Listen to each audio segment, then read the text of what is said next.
Event की बात करते हैं। ब्रेक्सिट एक ऐसा इवेंट जो मार्केट को एक एक एक डायरेक्शनल वे में लेके गया है, and that is only downside. और यहां से लेकर लार्जर कंसर्न्स बने हुए हैं जून 23 की डेट पर कि whether Britain will stay in the European Union. हमारे संवाददाता अनुराग शाह ने बात की CEO MD and CEO of Tech Mahindra CP Gurnani साहब से, और आइए सुन लेते हैं कि उनका क्या कहना है।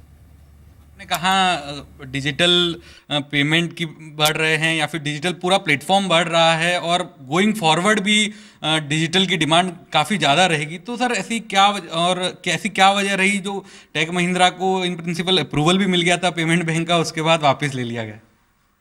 देखिए साहब, शुरू में भी मैंने यही अर्ज़ किया था कि हम टेक्नोलॉजी प्रोवाइडर हैं और हमारा ये जो फोरे था ये दूसरी जो हमारे पार्टनर थे महिंद्रा फाइनेंस, उनके साथ में मिलकर एक तरीके से आगे बढ़ने का था। जब हम दोनों का जो स्पेशल टास्क फोर्स जो बनी थी, उन लोगों ने जब इस चीज़ को इवैल्यूएट किया तो ये रियलाइज़ किया कि प्रोडक्ट डिफरेंशिएटर नहीं है अब मार्केट में, क्योंकि जहाँ 11 प्लेयर होते हैं और एक तरह से जो टर्म्स एंड कंडीशंस होती हैं वो इंक्लूसिवनेस की तरफ ज़्यादा होती हैं, और नंबर 2 मार्जिन्स नहीं थे बिजनेस के अंदर। और जो टास्क फोर्स थी, उन लोगों ने जब बोर्ड को रिकमेंडेशन दिया उसमें ये क्लियर हो गया कि नियर फ्यूचर में कोई मार्जिन नहीं बनेगी। सर अगर आपकी और वर्टिकल की बात करें तो किस तरह का आउटलुक देख रहे हैं, और अभी जिस तरह से आप एक्विजिशन करते जा रहे हैं तो और भी किस तरह के कुछ प्लान से हम नियर फ्यूचर में देखने को मिल सकते हैं? M&A हम लोगों का बहुत इम्पोर्टेंट पार्ट है स्ट्रैटेजी का। और दूसरा देखा जाए तो एक तरह से strategy is always about digital, number 2 is additional markets and number 3 is additional service offerings.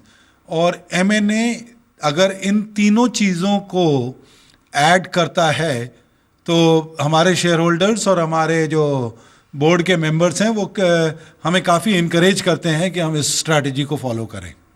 Sir Brexit में अभी कुछ ही दिन बचे हैं, तो क्लाइंट बिहेवियर आपके मुताबिक किस तरह का लग रहा है और डिमांड में कुछ बदलाव हुआ है क्या? देखिए ऐसा है कि हम लोग जो हैं एक लैग इंडस्ट्री हैं।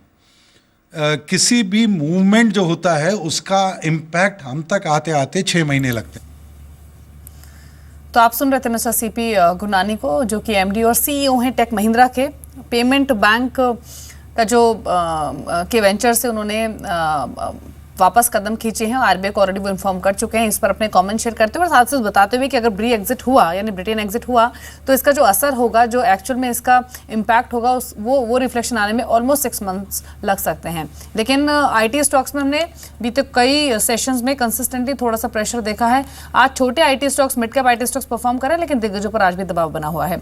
अगले कॉलर हमारे साथ है बातचीत करने के लिए मनप्रीत कुमार पंजाब से। मनप्रीत नमस्कार, सवाल पूछिए अपना। हाँ, good afternoon ma'am. Good afternoon. नहीं, मेरे पास था आईएलएंड आया था ट्रांसपोर्ट का 76.80 के हिसाब से 200 शेयर। ठीक है। तो इसका टारगेट अगर विद इन वीक के लिए अगर होल्ड करना हो तो ठीक है। शॉर्ट टर्म व्यू है तो मैं आपका कमेंट विवेक से ले लेती हूँ। विवेक, आइलैंड ऑफिस ट्रांसपोर्ट 300 शेयर्स है, 76.8 इनका परचेसिंग प्राइस है। छोटी अवधि का नजर लेकर ही चल रहे हैं, क्या टारगेट्स देखे जा सकते हैं यहाँ पर? शॉर्ट टर्म में अगर मैं देखूं तो ये एक राइजिंग ट्रेंड चैनल फॉर्मेशन में ट्रेड कर रहा है। ओवरऑल हर बॉटम्स में एक अच्छे वॉल्यूम के साथ बाइंग आ रही है, तो डेफिनेटली बुलिश ट्रेंड में है। 79 से लेकर 80 तक का टारगेट मेरा रहेगा शॉर्ट टर्म में। अगले 2 से 3 दिन में ये लेवल देखे जा सकते हैं। एक हफ्ते तक होल्ड कर सकते हैं तो 82 से लेकर 83 की रेंज के आसपास ये अपना प्रॉफिट बुक करने की सोच सकते हैं अगर रैली आती है तो। नीचे में स्टॉप लॉस रखें 73.50 का, ऊपर में फिर से ये एक्सटेंड होगा तो 82 से लेकर 83 की रेंज में बुक कर लें। श्योर। अगले कॉलर है हमारे साथ मिस्टर जयंता शाह फ्रॉम वेस्ट बंगाल। नमस्कार, आपका सवाल पूछिए। हाँ, मेरे पास जय कुमार इंफ्रा का 50 शेयर है at 246 rate. So what you suggest on this? Sure, आपको राय देना देते हैं। Pankaj, your quick reaction. Jay Kumar infra 50 odd shares at 246 odd levels पर उनकी परचेज प्राइस है। 231 is the current market price. Fundamentally, would you advise him to stay in this stock?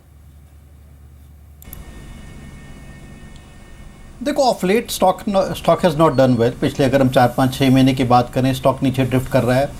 Executions को लेके कुछ एक इश्यूज थे, नए प्रोजेक्ट्स को लेके इश्यूज थे, बट आई थिंक पोटेंशियल काफ़ी स्ट्रॉन्ग है। अगर हम अक्रॉस द बोर्ड जो एक स्ट्रॉन्गर ब्रोकरेज हाउसेस हैं उनकी रिपोर्ट देखें, everybody is sort of positive on the stock on a longer term basis.